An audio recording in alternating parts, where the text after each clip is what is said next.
నమస్కారం. ఈనాటి ఎక్స్ప్లెయినర్కి మీకు స్వాగతం. ఈరోజు మనం ఒక ఆసక్తికరమైన అలాగే చాలా లోతుగా ఆలోచింపజేసే విషయాన్ని విశ్లేషించబోతున్నాం. అదే విశ్వం అనే ఒక ప్రభుత్వ ఉద్యోగి కథ. ఈ తరం మారుతున్న కుటుంబ పరిస్థితులు, వాళ్ళ ఆర్థిక ప్రాధాన్యతలు ఎలా ఉంటాయో ఈ కథ అద్దం పడుతోంది. అసలు వృద్ధాప్యంలో ఆర్థిక స్వాతంత్ర్యం ఎంత ముఖ్యమో కూడా మనకు తెలియజేస్తుంది. సరే, ఇంకేమాత్రం ఆలస్యం చేయకుండా అసలు విషయాల్లోకి వెళ్ళిపోదాం. సరే, ఇక ఈ కథలోకి లోతుగా వెళ్దాం.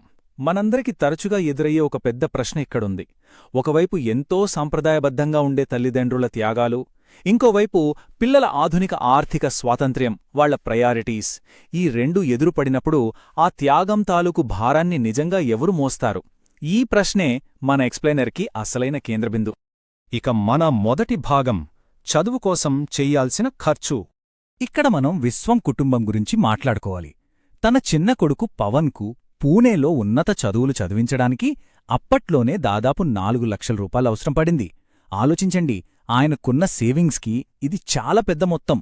అయినా సరే కొడుకు అడిగిన వెంటనే నా పిల్లాడికి మంచి ఉద్యోగం వస్తుంది కదా అన్న ఒకే ఒక్క ఆశతో ఆ డబ్బుని ఎలాగైనా అరేంజ్ చేయాలని ఒక తండ్రిగా విశ్వం డిసైడ్ అవుతాడు.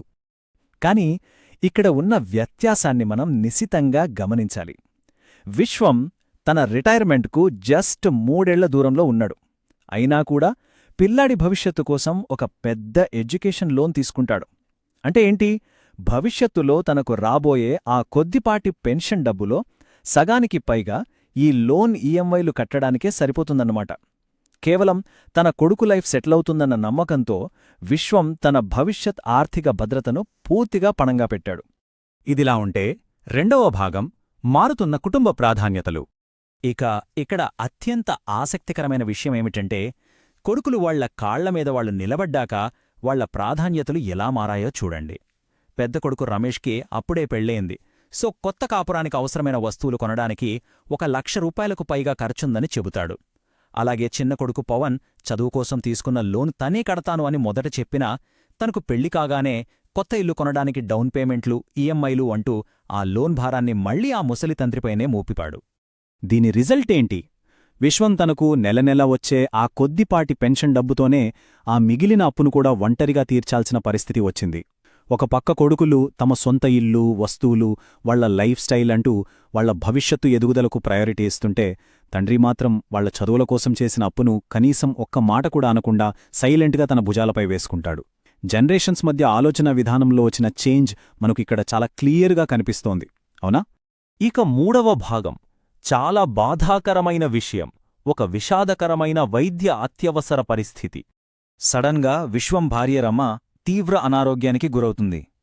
ఆ కష్టకాలంలో సంఘటనలు ఎంత వేగంగా జరిగాయో మనం అర్థం చేసుకోవచ్చు.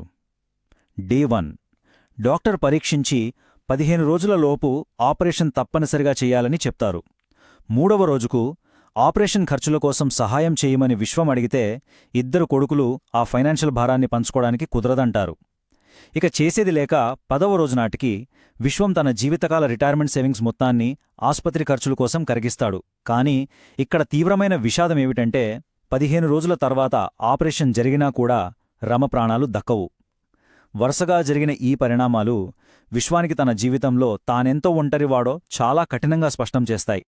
ప్రాణాపాయ స్థితిలో ఉన్న సొంత తల్లి ఆపరేషన్ కోసం డబ్బడిగినప్పుడు కొడుకులు చెప్పిన కారణాలు మనం ఇక్కడ తటస్థంగా గమనిద్దాం.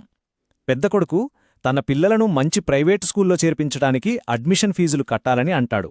ఇక చిన్న కొడుకు ఇప్పటికే కొత్త ఇంటికి లోన్ తీసుకున్నాను, మళ్లీ ఆస్పత్రి కోసం ఇంకో లోన్ తీసుకోలేను అని చెబుతాడు. ఈ వాస్తవాలను ఒక్కసారి పరిశీలిస్తే అత్యవసరమైన కన్నతల్లి ప్రాణాల కంటే వాళ్ల వ్యక్తిగత ఎదుగుదలే వాళ్లకు ముఖ్యంగా కనిపించిందని మనకు ఇట్టే అర్థమవుతోంది. ఇక మన 4వ భాగం ఆస్తి పంపకాల వివాదం. ఈ పట్టిక ఒక అద్భుతమైన ఉదాహరణను మన కళ్ల ముందుంచుతుంది. ఒకవైపు తన జీవితకాల తోడును కోల్పోయి ఆ తండ్రి అనుభవిస్తున్న బాధకు కేవలం ఒకే ఒక్క నెల గడిచింది. కాని సరిగ్గా అదే సమయంలో ఆస్తి పంపకాలు తేల్చేయాలంటూ కొడుకులు కోడళ్లనుంచి డిమాండొస్తోంది. అంటే కనీసం ఆ సంతాప సమయం కూడా పూర్తిగా ముగియకముందే ఆస్తి కోసం వారు చూపించిన ఆ తొందర, ఆ క్యాలిక్యులేటెడ్ మైండ్ సెట్ని ఇది ఎత్తిచూపుతోంది. ఆస్తి పంపకం గురించి వాళ్లు పెట్టిన ప్రపోజల్ పైకి వినడానికి చాలా లాజికల్గానే అనిపిస్తుంది. కాని అందులో ఎలాంటి ఎమోషన్ లేదు. స్టెప్ 1 ఉన్న ఆస్తిని వెంటనే పంచేయాలి. స్టెప్ 2. తండ్రి ప్రస్తుతం ఉంటున్న సొంత ఇంటిని రెంట్కిచ్చేసి దాన్ని ఒక ఇన్కమ్ సోర్స్లా మార్చుకోవాలి. ఇక మూడోది, ఆ వృద్ధుడైన తండ్రి 2 నెలలు ఒక కొడుకు ఇంట్లో, మరో 2 నెలలు ఇంకో కొడుకింట్లో అలా మారుతూ ఉండాలి. సింపుల్గా చెప్పాలంటే తండ్రిని తన సొంత ఇంటి నుంచి, ఆయన మూలాల నుంచి పూర్తిగా దూరం చేసే ఏర్పాటిది. ఇక 5వ మరియు చివరి భాగం ఆత్మగౌరవం, స్వాతంత్ర్యాలను ఎంచుకోవడం. ఈ సమయంలో విశ్వం చెప్పిన ఈ మాటలు మనం నిజంగా అండర్లైన్ చేసుకోవాలి. మీ ఇంట్లో నేను ఒక అతిథిగా ఉంటే నా స్వేచ్ఛను కోల్పోతాను, నేను బ్రతికినంతకాలం నా సొంత ఇంట్లోనే ఉంటాను అని అతను ఎంతో స్థిరంగా చెబుతాడు. ఆస్తి మొత్తం ఇప్పుడే రాసిచ్చేసి వాళ్ల దగ్గరికి వెళ్లి ఉంటే తనకేది కావాలన్నా జీవితాంతం వాళ్ళని అడుక్కోవాల్సిందే అన్న నిజాన్ని విశ్వం చాలా స్పష్టంగా అర్థం చేసుకుంటాడు.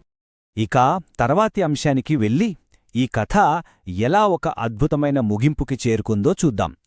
ఇప్పుడు విశ్వం ముందు ప్రధానంగా 2 ఆప్షన్లున్నాయి.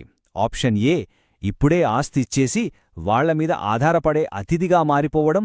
ఆప్షన్ బి, ఇల్లు తన దగ్గరే ఉంచుకుని తన పెన్షన్తో హుందాగా బ్రతుకుతూ కావాలంటే కొడుకుల్నే తన దగ్గరకు వచ్చుండమనడం. ఇక్కడ విశ్వం తనకంటూ ఒక స్ట్రాంగ్ బౌండరీని గీసుకుని ఈ 2వ ఆప్షన్నే ఎంచుకుంటాడు. దాంతోపాటు విశ్వం ఒక పక్కా లీగల్ డెసిషన్ తీసుకుంటాడు. తన ఆస్తి తన మరణానంతరం మాత్రమే కొడుకులకు దక్కేలా ఒక వీరునామా రాసిస్తాడు.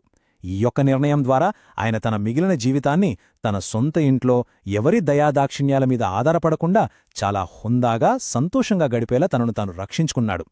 కాబట్టి ఇక్కడ మనం అర్థం చేసుకోవాల్సిన అత్యంత కీలకమైన పాయింట్ ఏమిటంటే, వృద్ధాప్యంలో నిజమైన భద్రత అనేది కేవలం మనం పెంచుకున్న కుటుంబ బంధాల మీద మాత్రమే డిపెండ్ అయి ఉండదు.